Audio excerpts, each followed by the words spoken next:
Buenas noches, gracias.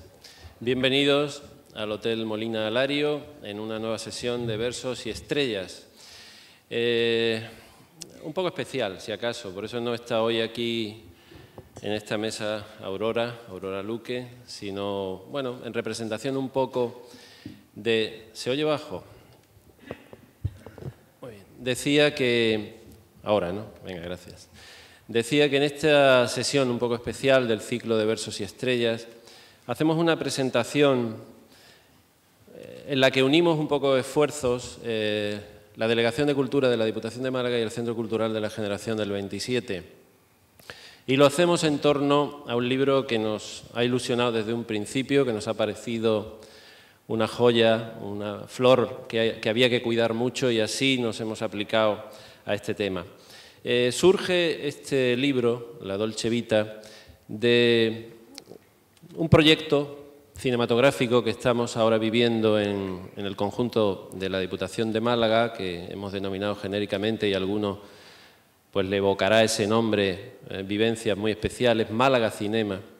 Y ese Málaga Cinema, al margen de sus contenidos, que son amplios y diversos, y que este año se centran en temáticas como el acercamiento de culturas, no en vano es el año internacional de este acercamiento de culturas, tal como lo ha establecido Naciones Unidas, a el tema de la radio. Estamos viviendo unos días de radio en la Diputación de Málaga donde nos están visitando los comunicadores más importantes de este país. Hemos tenido en estos días atrás desde Juan Ramón Lucas a Ángeles Barceló, hoy hemos tenido Tom Martín Benítez, mañana tendremos Félix Madero, y así sucesivamente.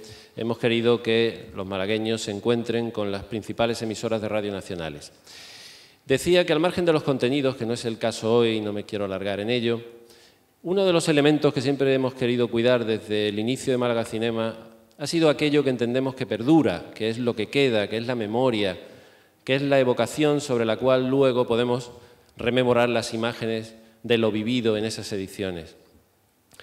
Y eso no puede ser otra cosa, aunque estemos hablando del lenguaje del audiovisual. Creo que la inmensa mayoría de los que estamos aquí somos de la cultura del libro. Y el libro es lo que hemos querido que sea la guinda de ese pastel, de ese conjunto de actos de Málaga Cinema. Y así el año pasado empezamos ya con una línea de publicaciones que quisimos que fuera muy cuidada, quisimos que se hiciera con el mayor mimo, y que fueran libros que no solo se desearan tener, sino también hojear, leer y de algún modo serenarse en su lectura.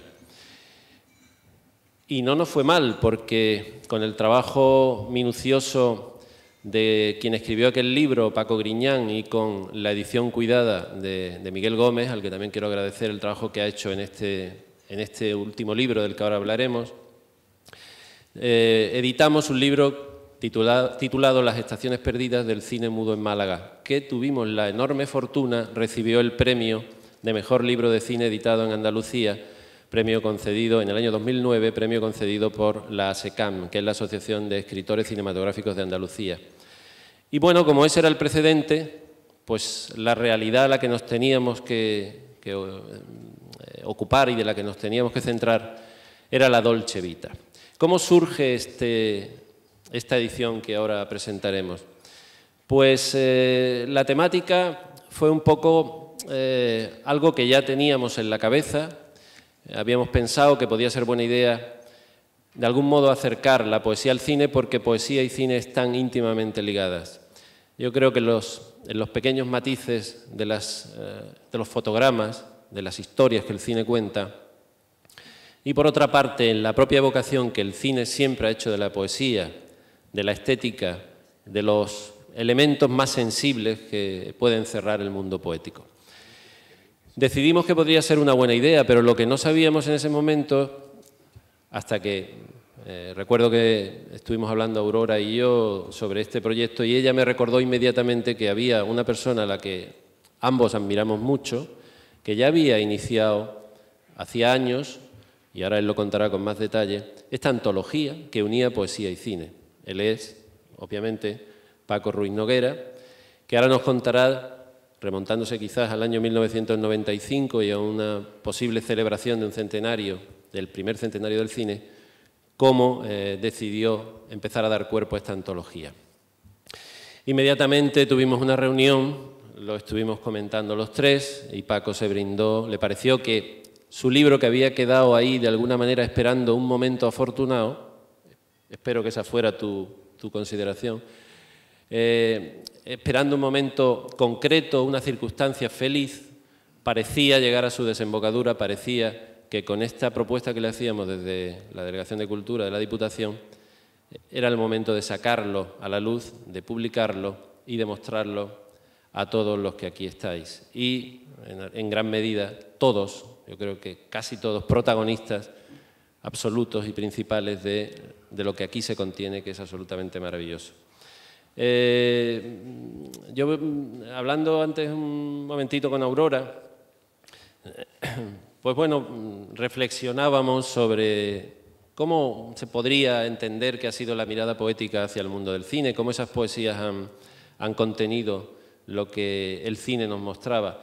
Y a mí, así, haciendo una rápida revisión, me parece que el conjunto de poemas, que ahora Paco detallará con más minuciosidad, hacen una mirada respecto al cine muy rica, muy diversa, muy indagadora, muy especial, muy cómplice en muchos momentos.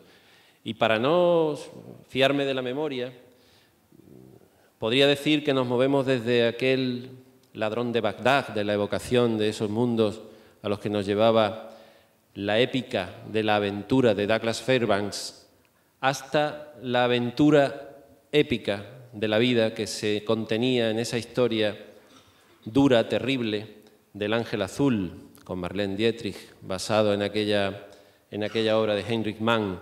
También en las páginas de esta antología encontramos un personaje recurrente, creo que es el que más veces sale, si no me equivoco, que es Charles Chaplin, ese viejo y pequeño vagabundo que en su cine representa lo artesanal, la esencia, la pureza de lo clásico, y de ahí podemos dar un salto que nos lleva hasta Rainer Werner Fassbinder y el cine alemán más áspero, más comprometido, con la nueva indagación, con un lenguaje narrativo distinto y transgresor.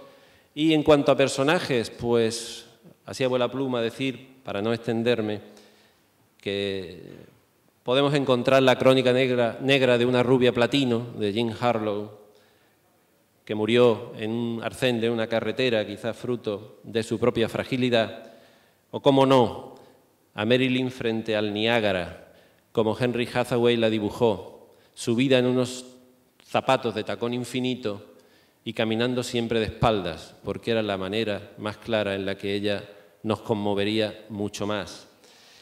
Cómo no, el good bad guy, el buen chico malo, Humphrey Bogart, un hombre que solo se serenaba con su mujer, con la dulce Lauren Bacall y sus pequeños, mientras interpretaba al tipo más duro posible de describir y que de alguna manera podríamos imaginar en ese cine negro, en ese cine nacido y destilado de la mejor novela negra.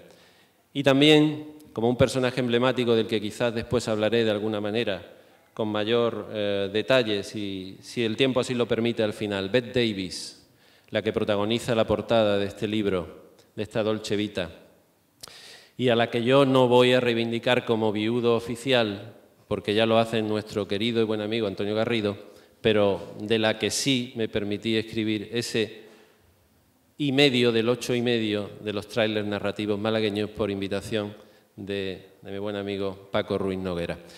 Pero yo no quiero extenderme más y no quiero indagar mucho más en lo que el libro contiene de cine y de vocación al cine, porque tengo también en esta mesa a alguien que, si destila algo por los poros de su piel y por su inmensa cinefilia, es Juan Maldonado, al que le cedo ya la palabra. Cuando quiera, Juan. Gracias, Juan Antonio. Buenas noches. Francisco Ruiz Noguera lleva muchos años trabajando en el campo de la literatura. Es un estudioso, un especialista, es un especialista en varios escritores. Yo diría que hablábamos que era especialista en poetas andaluces gorditos, básicamente hablando. Solo hay que mirar la nómina de algunos de ellos para comprobar que mi afirmación no es exagerada.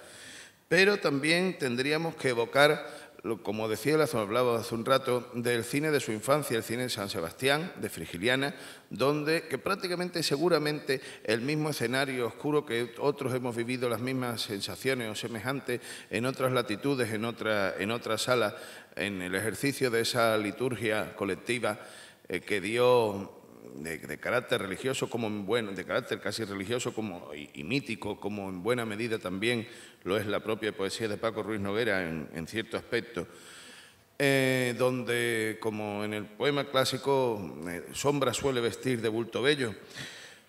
Yo nací, respetadme, con el cine, decía Alberti, impare fila también de García Baena.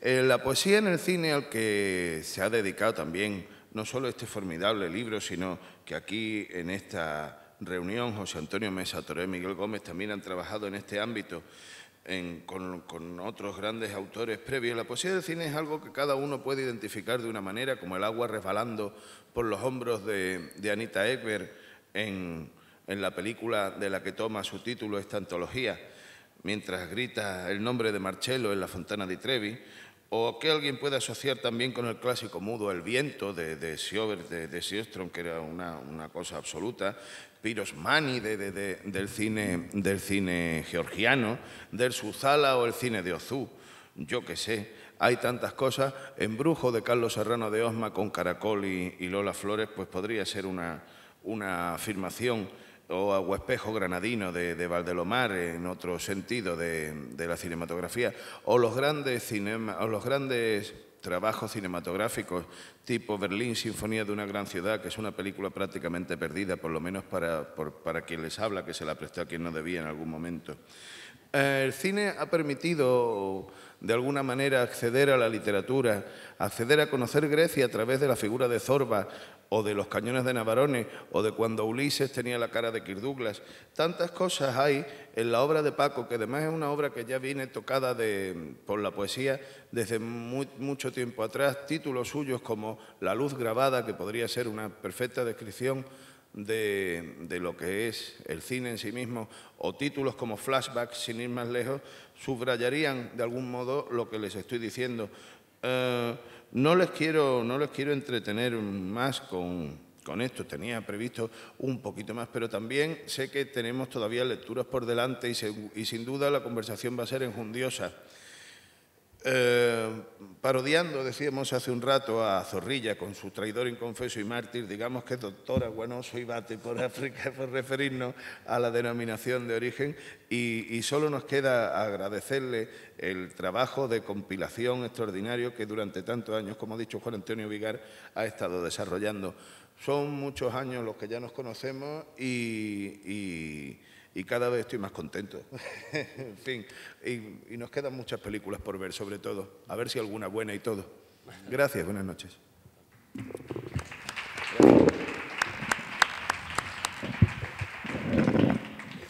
Buenas noches. Bueno, muchísimas gracias tanto a Juan Antonio Vigar como a Juan Maldonado en la presentación de esta Dolce Vita. Desde luego, cuando surgió, ahora contaré un poco la idea de publicar el libro y demás, lo que tuve claro desde el principio es que si se hacía una presentación del libro, quiénes eran los que tenían que presentarlo. Y eran las dos personas que tengo a mi lado. Juan Antonio Vigar, no solamente por el cargo institucional que ahora ocupa, sino sobre todo por su, digamos, cinefilia total, serenada, sabia, erudita. Y Juan Maldonado, al que conozco desde que era alumno en el Instituto Cánovas del Castillo, o sea, hace ya muchísimo tiempo, porque es la persona que yo creo que más saberes acumula no solamente de cine, sino de literatura rara, de esa que nadie conoce, de literatura negra, de lo mistérico. Además, en parte de lo que ha dicho, acaba de confirmar esa idea de Juan indagador, un poco esquinado a veces, de cosas que le interesa saber. Me acaba de preguntar, ahora ahí en la esquina, ¿en tu pueblo había cine? Digo, sí. ¿Cómo se llamaba? Cine San Sebastián. Era un dato que esperaba para soltarlo ahora en la presentación. Muchísimas gracias, Juan Antonio, por esta presentación. Y en el capítulo de agradecimiento, desde luego, vuelve a aparecer Juan Antonio Vigar, pues es el que, digamos, ha dado el impulso a este libro que hace tanto tiempo está haciéndose. Igualmente, agradecimiento a Aurora Luque, en el 27, junto con el área de cultura, es la coeditora, son coeditores del libro, y a todo el personal del 27, a Almoraima, María Jesús, a José Antonio, sobre todo en algunos casos verdaderos cazadores de ratas, porque esa es la gran, digamos, la gran persecución que siempre se tiene, además con un libro de tantísimo material.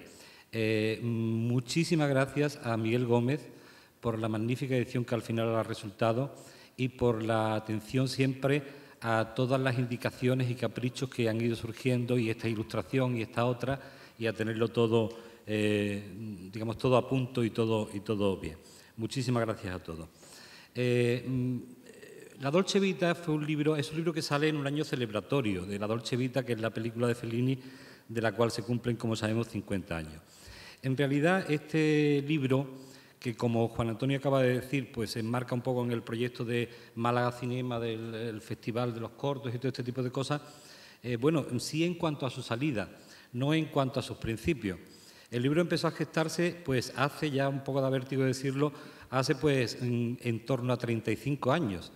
En torno a 35 años. Lo recuerdo muy bien porque yo empecé a recopilar poemas sobre el cine como una mera afición, un vicio coleccionista, en la segunda mitad de la década de los 70, cuando yo era estudiante aquí en la facultad que estaba entonces en el Colegio de San Agustín. Y surge todo un poco a raíz de un poema que yo había escrito en que acababa de explicarnos doña María del Pilar Palomo, profesora recordable por todos los que fueron alumnos suyos, la influencia de los prerrafaelitas en la poesía del modernismo. Y nos habló de cómo el pintor y poeta prerrafaelita, Dante Gabriel Rossetti, su esposa, era su modelo a la vez, Elizabeth Siddal, y el destino trágico de esta mujer, y cómo ella le había servido a él de modelo para el Beata Beatriz y a Millet, otro pintor prerrafaelita, para la Ofelia, el suicidio de Ofelia. Total, que con todo aquel cóctel yo había escrito un poema que naturalmente lo que quería era llegar al último verso, que era el recuerdo dorado de Marilyn, uniendo esa serie de suicidios literarios, pictóricos, etcétera, llegar a eso. Y recuerdo que esa fue la génesis de empezar a, siempre que leía un libro de poemas y había algo de cine, pues lo apartaba y tal, lo iba copiando, pero sin ningún tipo de afán de publicar nada, sino por mero afán coleccionista. Hasta que a mediados de los años 90 decidí que iba a sacar una revista literaria y llegué a sacarla, que era El laberinto de Zinc. Aquel laberinto de Zinc, mi intención estaba acompañarla de una colección de libros. Y el primer libro decidí que iba a ser una antología de los poemas del cine que yo ya había ido acumulando y que ya eran muchos. Por diversas circunstancias, en el 95 se cumplió, como sabemos, el centenario de la primera proyección cinematográfica en París. Por distintas circunstancias no fue posible hacerlo, entonces pensé que bueno, tal vez en el año siguiente, en que se cumplía lo que se creía que era el primer centenario del cine español, que después resultó que parece que no es, en fin, y tampoco fue posible. De manera que se fue quedando ahí, y la antología iba engrosándose, y ahí estaba en mi ordenador. Incluso en otra ocasión ya le di un avance un poco fuerte. Recuerdo que incluso parte de ese material lo revisó Rafael Ballesteros en unas comidas que tenía y tal, pero bueno, se quedó y tampoco salió adelante el asunto. Digo, bueno, pues en alguna ocasión será. Cuando Juan Antonio me llama y me propone esto, por supuesto acepté encantado, y además luego pensé que es curioso que un libro que en principio yo había pensado sacar con motivo de celebración del centenario del cine, bien mundial, por así decir, en el 95, bien español en el 96, al final vaya a salir en un año que también es celebratorio, puesto que se cumplen los 50 años de la Dolce Vita.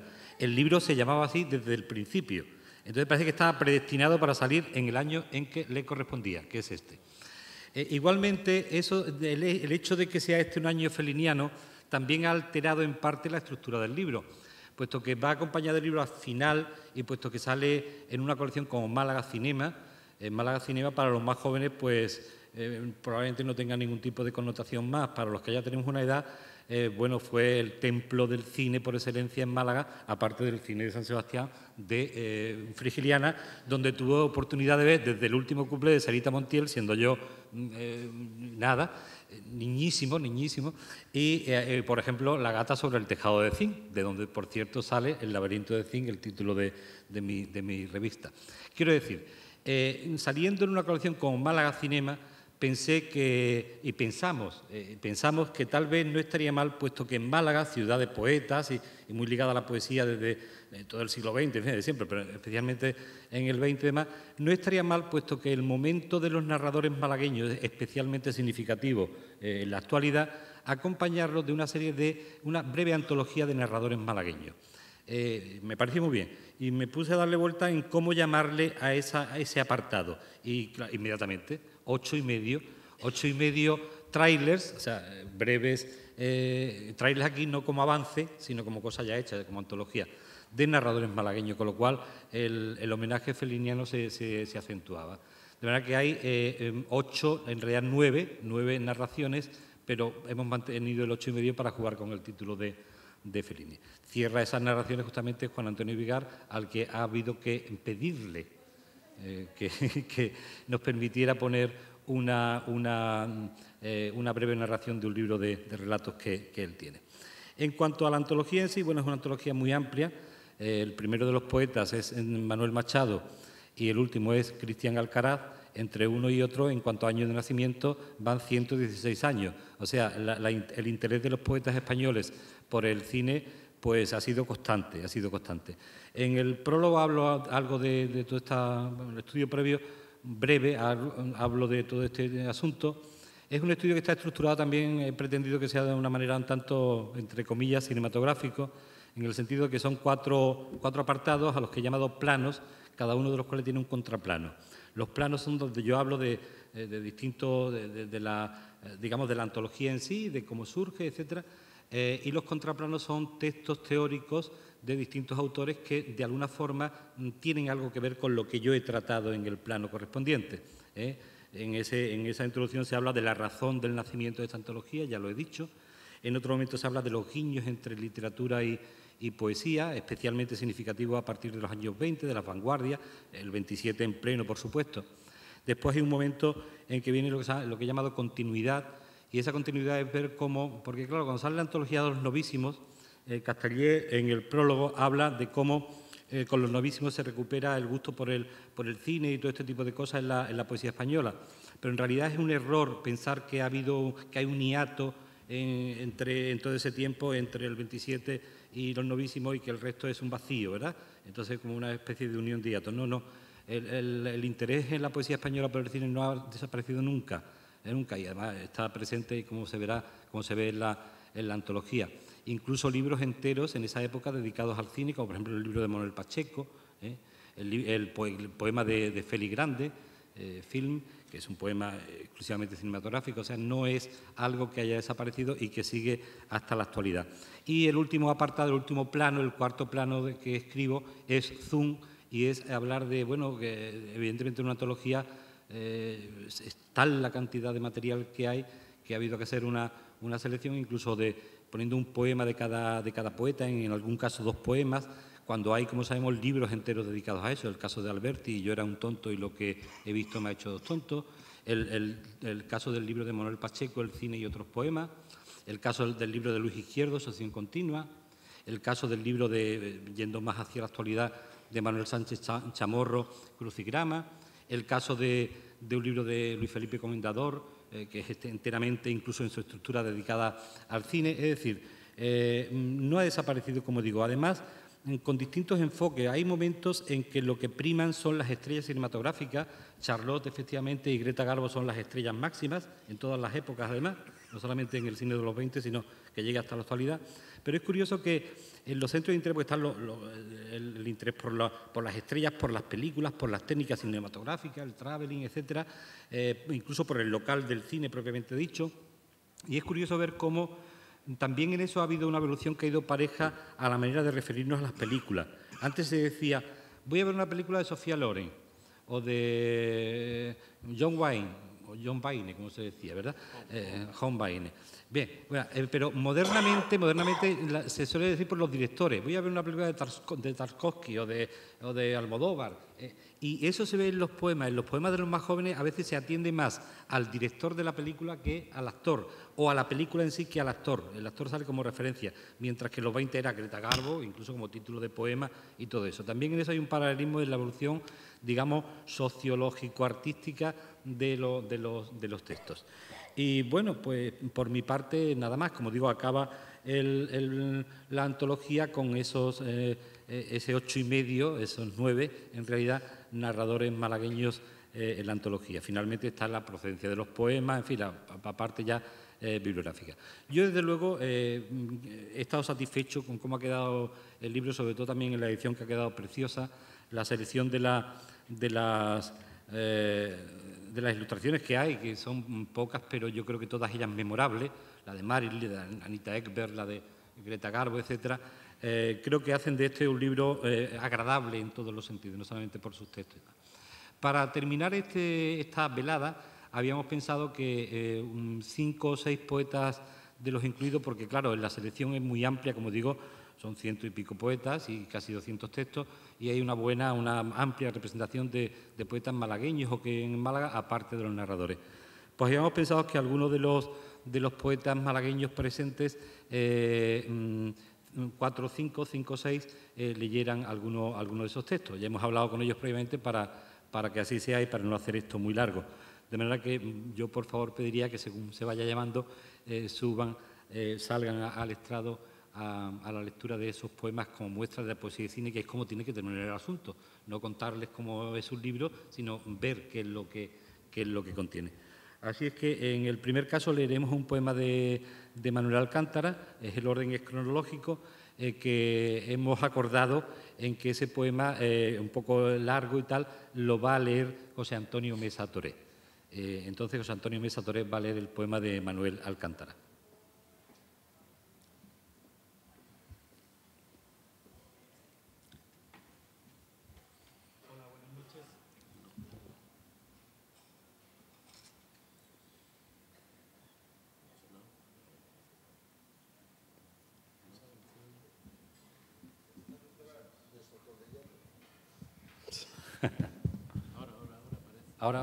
¿Ahora? Sí. Sí. Buenas noches. Ustedes saben que en el cine muchas cosas se hacen improvisadamente y incluso finales de películas, sino que me corrija Juan Maldonado, pues han sido improvisados. Y parece que funciona muy bien en el cine. La improvisación a veces lleva a la genialidad. No creo yo que ocurra lo mismo en poesía. Yo andaba por aquí muy relajadamente tomándome un vino y no iba a leer ni el poema mío que estaba incluido aquí, ni ningún otro, y de repente me han hecho un encargo muy difícil de doblaje, es decir, de prestar mi voz al magnífico poema del maestro Manuel Alcántara. Para colmo, como digo, estoy por eso nervioso. Juan Maldonado, además, ha dicho que le ha prestado una película a alguien y lo ha dejado en el anonimato, pero esa persona soy yo, con lo cual me ha puesto más nervioso todavía. Y entonces ni tengo ahora mismo recursos humanos ni tampoco medios técnicos, porque no me he traído las gafas de leer. Y entonces mi compañera María Jesús me va a dejar unas gafas que me van a sentar fatal, además, y que no sé si voy a ver muy bien. Así que, por lo tanto, le pido a Manuel Alcántara disculpas, porque probablemente lo que voy a hacer con su poema es una escabechina, como si se tratara de una película de indios y vaqueros. Así que disculpas, Manuel.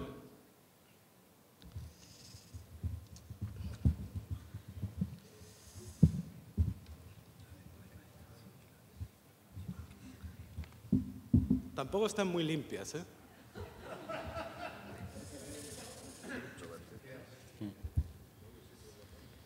El poema se titula En la Plaza Mayor, un joven de provincias sueña con España.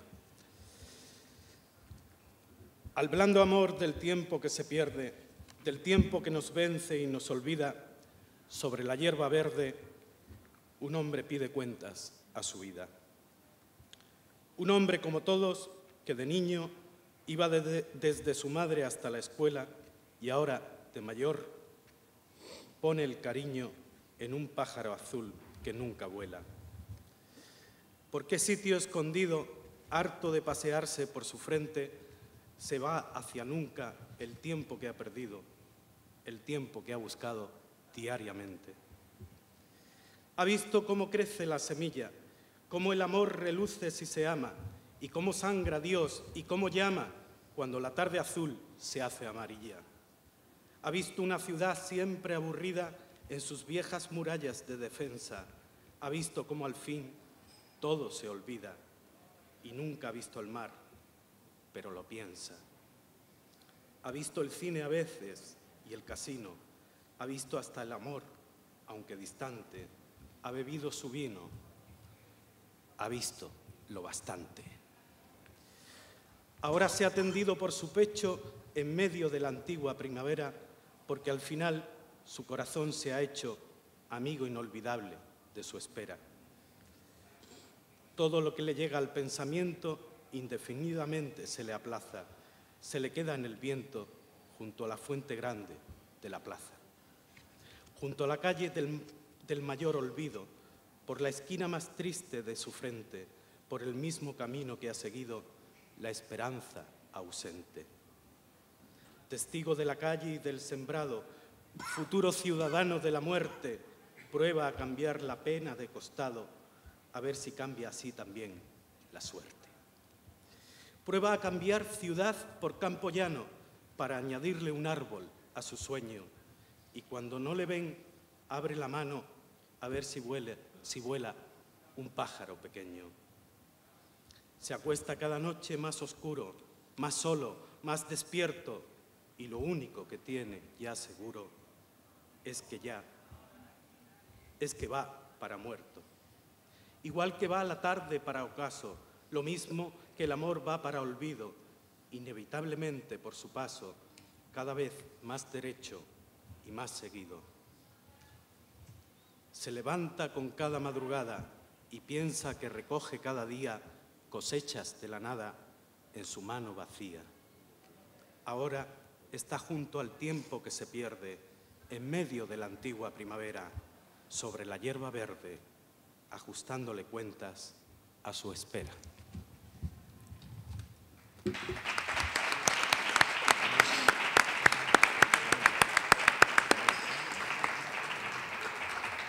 Rafael Ballesteros.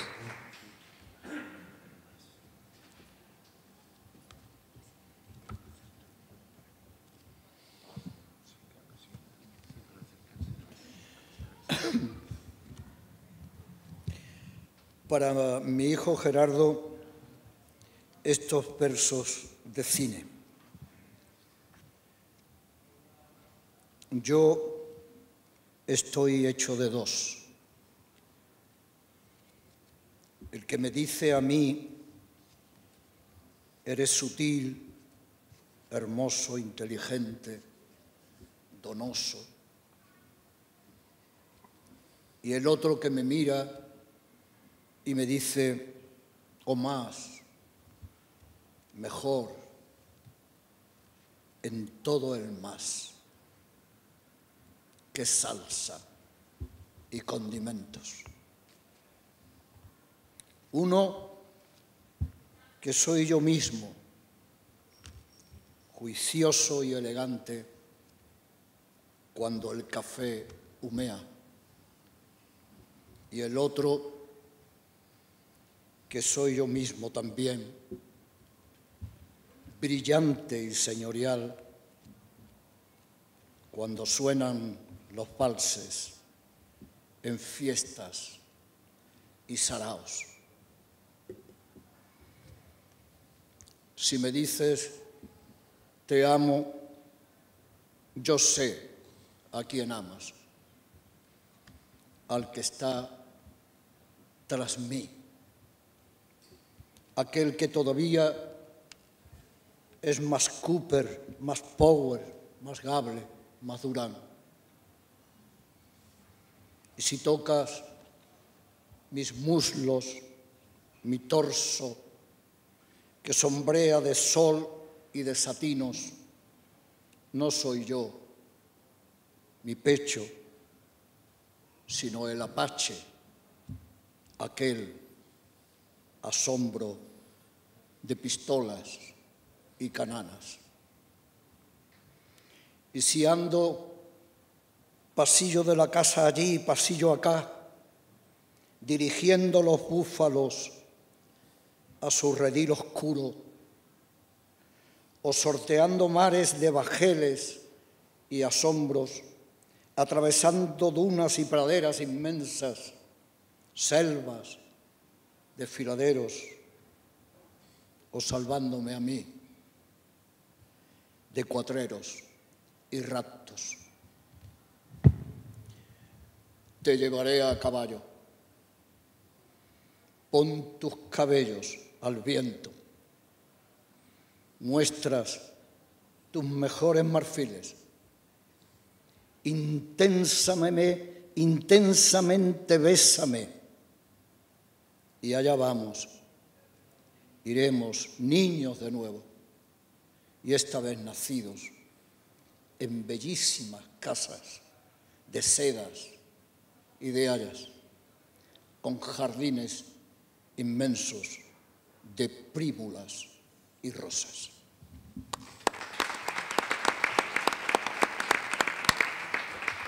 José Infante, que leerá un poema suyo y Palacio del Cinematógrafo de Pablo García Baena. Buenas noches. 148. 42.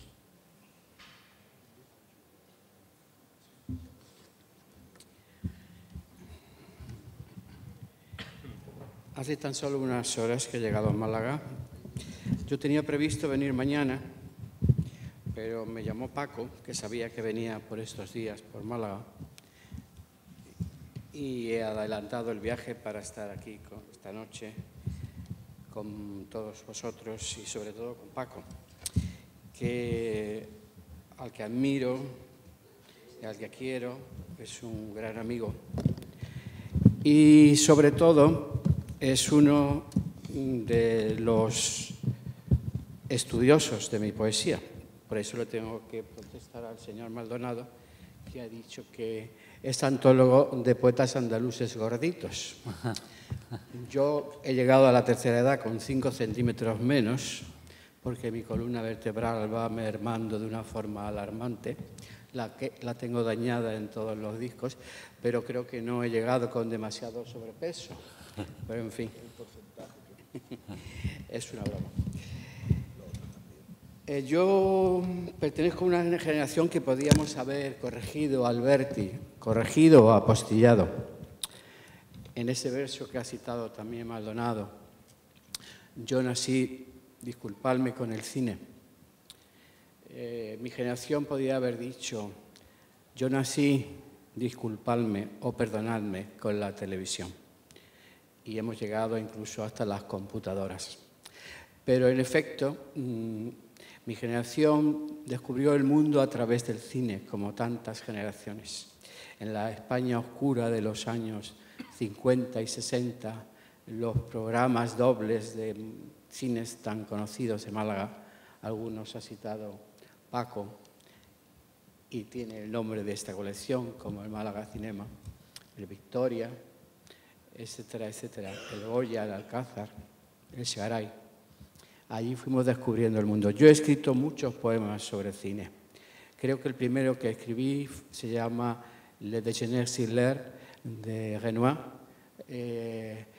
Escribí uno muy largo llamado Las musas destrozadas, sobre 3 musas del cine, muertas las 3 en trágicas circunstancias, como François d'Orléans, Sharon y Marilyn Monroe.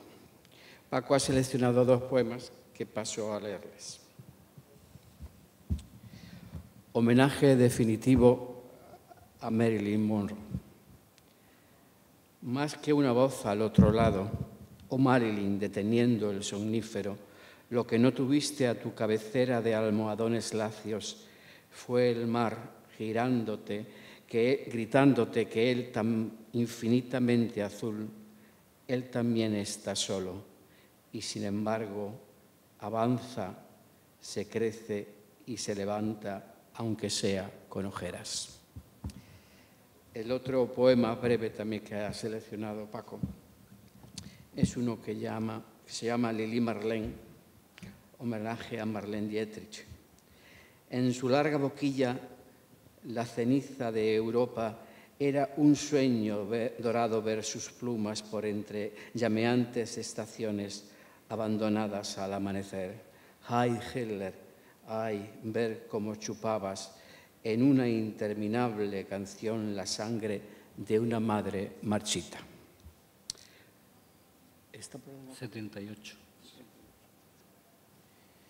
Me pide Paco que lea un poema que es, creo, de los más maravillosos poemas que se han dedicado al cine, que es un clásico ya de no solamente de su autor, sino de nuestra literatura, que se llama Palacio del Cinematógrafo, de Pablo García Baena. Impares, fila 13, butaca 3, te espero como siempre. Tú sabes que estoy aquí, te espero a través de un oscuro bosque de ilusionismo. Llegarás y traído por el haz nigromántico o por el sueño triste de mis ojos, donde alientas, oh lámpara temblorosa en el cuébano profundo de la noche. Amor, amor ya mío, llegarás entre el grito del sius y las hachas antes de que la rubia heroína sea raptada. Date prisa, puedes impedirlo, o quizás en el mismo momento en el que el puñal levanta las joyas de la ira y la sangre grasienta de los asesinatos, resbala gorda y tibia como cárdena larva aún dudosa entre sopor y vida, goteando por el rojo peluche de las localidades. Ven ahora, un lago clausurado de altos árboles verdes, altos ministriles que pulsa la capilla sagrada de los vientos, nos llama. Oh, el ciclamen vivo de las praderas por donde el loco corazón galopa, oyendo el histrión que declama las viejas palabras sin creerlas del amor y los celos. Pongamos un precio muy elevado por aquella felicidad, o bien, ahora soy yo quien necesita luz, y más tarde tuve miedo de ir demasiado lejos, en tanto que el malvís entre los azafranes del tecnicolor vuela como una gema alada. Ah, llega pronto junto a mí y vence cuando la espada abate Damascenas lorigas y el gentil faraute con su larga trompeta pasea la palestra de draperías pesadas junto al escaño gótico de Sir Walter Scott. Vence con tu áureo nombre, oh rey Midas, conviérteme en monedas de oro para pagar tus besos, en el vino de oro que quema entre tus labios, en los guantes de oro con los cuales tonsuras el capuz abacial de los rojos tulipanes. Vendrás, alguna vez estarás a mi lado, en la tenue penumbra de la noche ya eterna, centrado en la caliza de astral anfiteatro, te esperaré. Tal ciego que recobra la luz me buscarás. Tus hijos estarán en su palco de congelado yeso, divertidos mirando increíbles proezas de cowboys celestiales. Y yo ya sabes dónde. Impares, fila 13.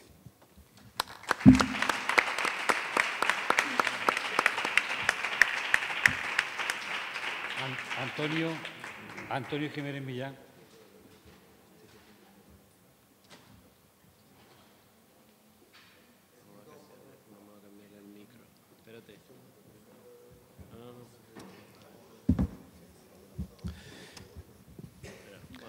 No sé, ¿sí? ¿Se oye ahora? Así, ¿no? Bueno. ¿Se oye ahí? Por la direccionalidad del aparato. Quita ese. A ver. Y a ver si ese se oye mejor. Tira del. Ahí va. Sí, Ahora, perfecto. ¿Se oye bien ahí al fondo? Venga.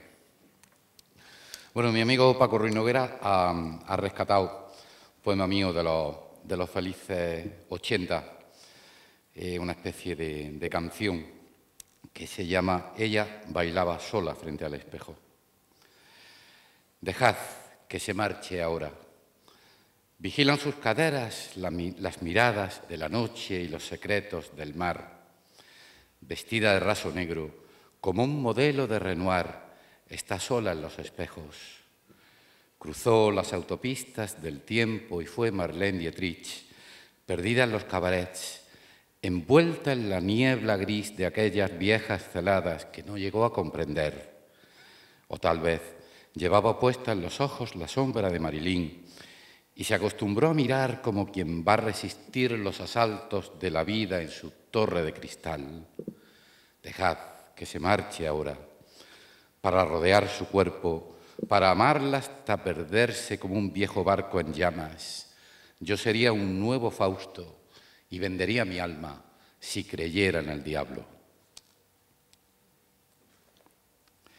Y voy a leer dos poemas breves de uno de los poetas más cinéfilos del siglo XX y, afortunadamente, del siglo XXI, José María Álvarez, que quizá muchos de vosotros recordáis que cuando salió la primera edición de la antología de los novísimos, en 1970, ¿no?, en la parte, ¿no?, que le pedían sus datos biográficos, ¿no?, él ponía lugar y fecha de nacimiento Casablanca, 1942.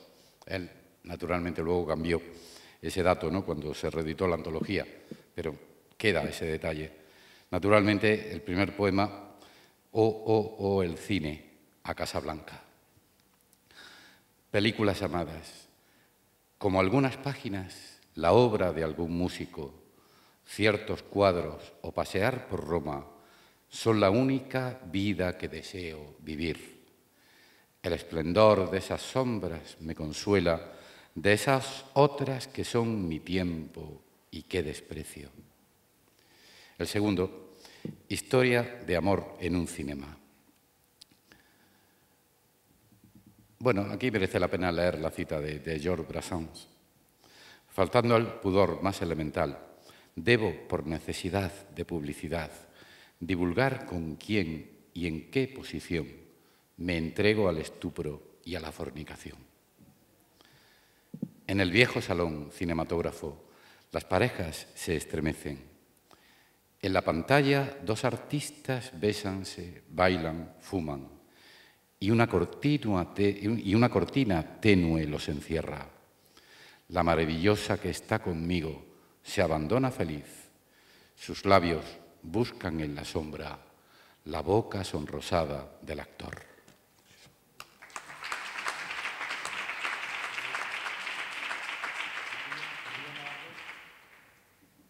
Navarro.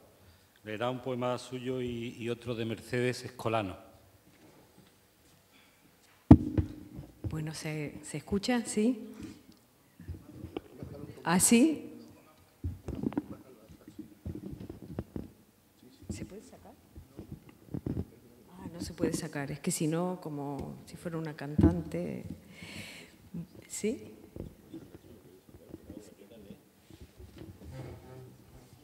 Sí. Así es, me parece mucho mejor, ¿no? ¿Sí? ¿Se escucha ahora? Bueno, en primer lugar yo quiero agradecer a Paco la posibilidad de formar parte de esta preciosísima antología y como son todas las cosas en la vida, los encuentros, cuando me pidió un poema, busqué y me vino a la luz algo que en realidad tuvo muchísima importancia para mí, que es el encuentro con una película a la que está dedicada este poema, que es Y de repente el último verano, y está dedicada a Tennessee Williams y a Joseph Mankiewicz, porque a mí me cambió la vida. La vi siendo una niña muy lejos, la vi en Buenos Aires y era realmente pequeña. A veces escribes con ese brillo de escamas que anuncia peces muertos. Luciérnaga dormida que despoja el papel con violencia de sexo, te convierte en trazo. Una mirada que se escapa y se pierde en la arena. Voz oriental, impertinente, que insiste pero dulce y llama en tu escritura a lo que fue el horror, que fue la vida, y sabe hoy que la belleza es solo eso. Tu letra marca entonces con su verbo de mapa el texto de sus pechos, y esa leche dulzona que tiembla en todo olvido, la intemperie, la juventud que fuera a las 6 de la tarde, el último verano y la risa por nada, por reír solo, que ahí cabe el universo. También el sabor desengaño que nunca fue apacible pero hermoso. La locura de tu deseo impronunciable nacido entre los brazos o el grito que quiso ser un beso, solo un beso que no fuera cercenado para siempre. Y voy a leer ahora un poema preciosísimo de Mercedes Escolano. ¿Sí? Escenas inolvidables. Rizada su melena de cobre, ondulado el rugido más fiero de la selva, puso garra en mi cuello a modo de abanico y encendió todo el aire su cercana presencia. Fuera yo rubia, linda artista de Hollywood, entregada a los brazos del seductor felino, joven promesa, musa de algunos directores sin suerte ni dinero. Yo, conquistada, yo, carne fresca, bajo el lomo feroz del cuadrúpedo amable que, con voz amielada, a mi oído susurra la banda sonora de algún viejo éxito. Yo, domeñada, yo, débil hembra, incapaz de negarme a guiones sin peso. El plató nos otorga el dominio soñado y, aunque efímeros falsos, los instantes rodados se convierten en eternos en la mente infantil de la estrella de cine. Yo, celuloide, yo, heroína, en las garras de oro de la Metro-Goldwyn-Mayer.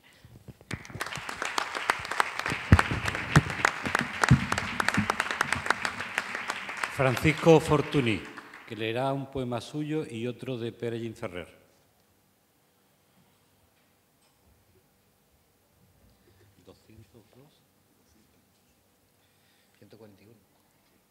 202. Gimferrer. No, bueno, si quiera leer antes. Sí. Tengan ustedes buenas noches. Aunque debería leer primero mi poema y luego el del maestro Pere Gimferrer, voy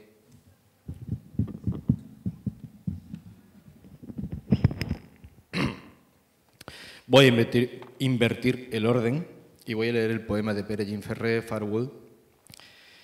Quiero decir, brevemente, que yo fui gimferreriano, pero cuando José Antonio Mesa Toré me dijo que viniera a leer ese poema, pues fui a mi biblioteca a buscar el poema y no he conseguido encontrarlo. Claro, a Pere Gimferrer dejé de leerlo hace 30 años, entonces mi biblioteca, pues claro, el polvo cubre los libros. Farewell. Como Shane, el hombre de los valles perdidos, que tenía los ojos azules y cantaba viejas baladas del oeste. Como Shane, que tenía 2 pistolas nacaradas y la alegría de la inmortalidad en sus pupilas. Como Shane, que hablaba de lejanas praderas y bosques, de osos y serpientes de cascabel, de puertos y tifones y sirenas, y del buque fantasma. Y era joven como el agua y como ella reflejaba a la luna cambiante y amarilla de abril. Y era joven como el amor y sus mariposas encendidas. Y era joven como la tristeza y tenía los ojos azules y 2 pistolas en su canana. Como Shane el luminoso, joven como la luz, como Shane y sus valles perdidos, bajo las temblorosas estrellas. Es curioso que el Shane que yo vi cuando era joven, la magnífica película de Alan Ladd, Raíces Perdidas, este Shane no hablaba ni de buques fantasmas, ni de la luna, ni de... Bueno, bien, me encantó la película, era un niño, y sin embargo el Shane de Jim Ferret es otro Shane. Esa es la relación que debe haber entre el cine y la poesía. El cine propone un tema, el poeta hace de eso una variación.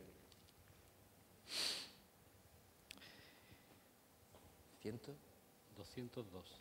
Gracias. El poema que voy a leer es mío, claro.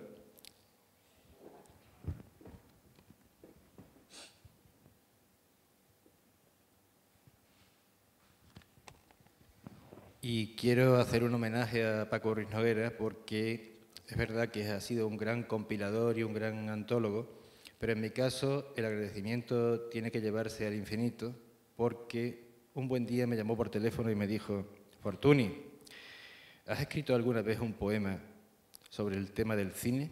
Y le dije: Paco, no. Y entonces me dijo: confío en ti, hazlo. Y lo hice. Por favor. Canción de la vida retirada, subtítulo: La poesía del cine. Lleva una cita de Fray Luis: que no le enturbia el pecho de los soberbios grandes el Estado. Hay quien cuenta su vida, pues la observa con pasión de científico o geógrafo. Yo prefiero a su sosa y plumbea verba ir al cinematógrafo. ¿No sabe que ese mapa que nos muestra precolombino o nan autobiógrafo nunca es rival en la real palestra para el cinematógrafo? Hay quien cuenta su vida, pues la vive en versos de 11 y 7 en un poema intentando hacer esto que uno escribe. Yo prefiero el cinema. ¿No sabe que su vida ya se sabe, que es otra variación del mismo tema? El que busca saber sube a la nave espacial del poema de cine como yo, que así navego de fábula al país del alucine. Hay quien cierra su vida en torno al ego. Yo me abro hacia el cine. Porque del cine o el poema quiero lo mismo, lo diverso. No elimine usted mi diversión con tanto esmero, que me najo hacia el cine. Y es que siempre te cuenta el mismo cuento, una vez y otra vez, con Parmenide o Tesón, el mismo tipo de elemento. Yo prefiero mi vídeo, que no quiero topar con un pelmazo que me cuente su vida y que me esquilme la mía encima dándome el coñazo, que prefiero algún filme. ¿No saben cuando escriben esas líneas que la historia que cuentan es ridícula? Yo no voy a sufrir sus anodinias, prefiero una película. Pues si me suelta el rollo que ya uno ha vivido otra vez, a duermevela y sopor me condena el importuno. Prefiero una novela. Una novela, pero no moderna, quiero decir de las que están de moda, cuyo valor sabrá quien la encuaderna al sopesarla toda, cuando todo el papel pese en su mano, que su peso liviano es grave en ellas. Así son de pesadas. Yo me afano detrás de las estrellas de la pantalla si algo interesante encarnan sus papeles. Mas si el cuento es otra vez la vida de un farsante, ¡ay Dios, qué aburrimiento! Que la farsa del mundo es evidente y la mentira reina. Más de 4 sabemos la verdad. No me la cuente, que prefiero el teatro. Prefiero la ficción a la mentira. Frente al realismo yo prefiero el mito. Prefiero la palabra que delira y vuela al infinito en libertad, que al mando de la norma que dicta cuentos reales con final sabido, mi razón no se conforma. La norma es subnormal. Mas si seguís contando con denuedo, tozudos, sin cejar en vuestro empeño vuestra vida, que a mí me importa un bledo y me da tanto sueño, me iré del mundo y entre sala y sala pasaré del terror a otra galaxia y volará mi espíritu en el ala delta de su ataraxia. Y desde una sesión a la siguiente, pasajero en las naves de esa Tarsis, me desorientaré de este occidente hasta entrar en catarsis. Me iré del mundo y en los multicines dejaré de roncaros como un leño. La realidad ruin es de ruines. También la vida es sueño. Muchas gracias.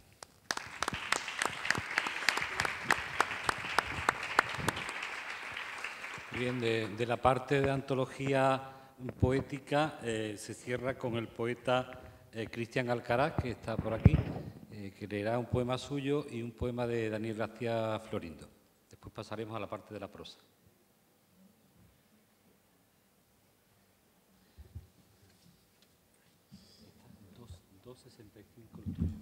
Vale, buenas noches. 265.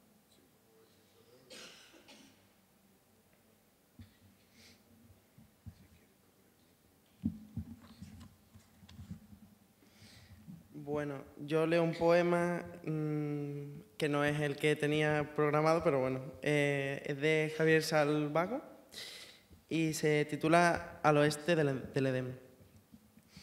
Parece que la vida se cansó de jugar a enamorarte, después de tantos años de encelo y maquillaje.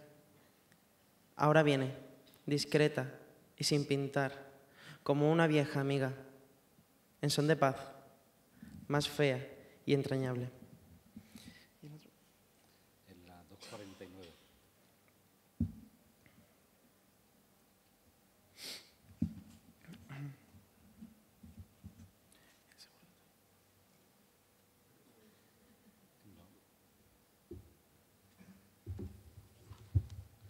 García Florindo.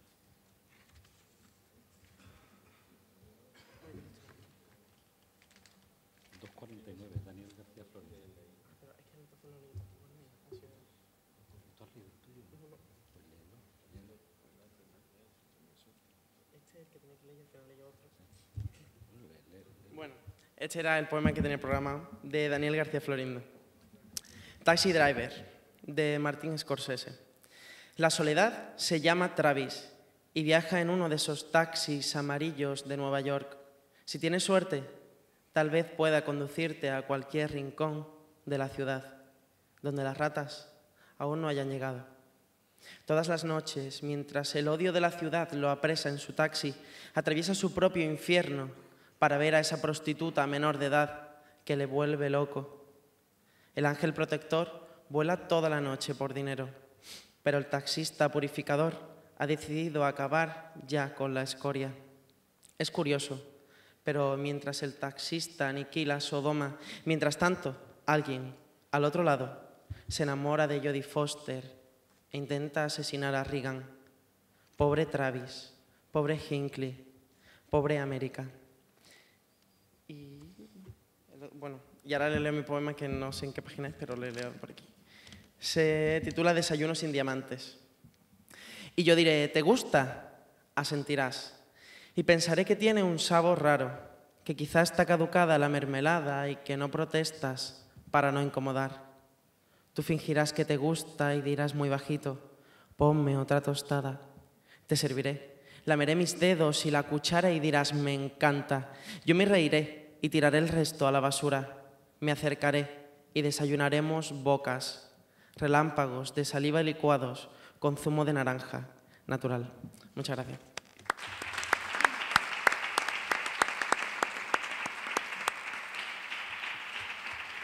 Como dijimos, la antología termina con 8,5 trailers de narradores malagueños en que hay textos de Garriga Vela, de Alberto Castellón, de Antonio Soler, de Alfredo Taján, de Guillermo Busutil, de Juan Francisco Ferré, de José Luis González Vera, de Pablo Aranda y de Juan Antonio Vigar. Vamos a pedirle a uno de ellos, a Busutil, que lea su texto para no hacer esto demasiado largo. Y con él terminamos. Gracias, Paco, lo primero por invitarme a formar parte de este espléndido trabajo. Yo, como todos vosotros, le debo mucho al cine, al igual que vosotros la infancia, pero sobre todo las paces con mi padre. Cuando yo estaba en la facultad estudiando filología con Aurora Luque y trabajando como periodista, mi padre no quería que me dedicase al periodismo porque decía Manolo que era cosa de gente de mal vivir y que porque no terminaba la carrera, hacía oposición y me convertía en profesor de literatura. En esa diatriba, Juan Antonio Bardem fue a Granada a rodar Federico García Lorca, Muerte de un poeta, y me dieron un pequeñito papel en la película como funcionario del Ayuntamiento Republicano de Granada, que terminaba siendo fusilado en las tapias del cementerio. Con lo cual dije a mi padre: ves, papá, para una vez que he sido funcionario, mira cómo he terminado. Entonces, gracias a eso, se quedó tan conforme de que me dedicase al periodismo. El texto que ha seleccionado Paco es de un relato mío que se llama Individuos S.A., del libro de Individuos S.A., de relato Manos de Plata, porque en todos mis libros siempre aparece algún homenaje al mundo del cine como este. En aquel asilo, mitad subvencionado y mitad sufragado por el bolsillo de la familia de los ancianos, había topado con dos antiguos amigos. Mario Caffarelli, un actor que compartió con ellos sus comienzos de bohemia antes de emigrar a América y encontrar su estrella de 12 letras en las marquesinas del cine, protagonizando papeles secundarios junto a Lagarbo, a Jacqueline Logan y a Sarita Montiel. Ahora, Caffarelli padecía artrosis y de su existencia solo recordaba algunas frases de sus películas, con las que seguía encandilando a las ancianas que se lo disputaban, como pareja de la brisca en las partidas de tarde. Pero el hombre para quien le pedía la urgencia de un dinero que permitiese una necesaria operación se llamaba Sayalonga. Manos de Plata alzó una ceja y su rostro se tensó en blanco al escuchar el nombre de aquel hombre que era más que un hermano, aunque muchos años atrás hicieran el pacto de no hablarse, de no andar juntos en público. Sayalonga había sido el mejor transformista del barrio chino y lo mismo imitaba a Estrellita Castro que los andares con gabardina y Chester de Robert Mitchum. Hacía 3 años que no se cruzaba con él en el metro, ni en las plazas de toros, ni en los alrededores del Calderón, ni en ninguna línea de autobuses. Y ahora, Charito Gardey le traía un mensaje desesperado.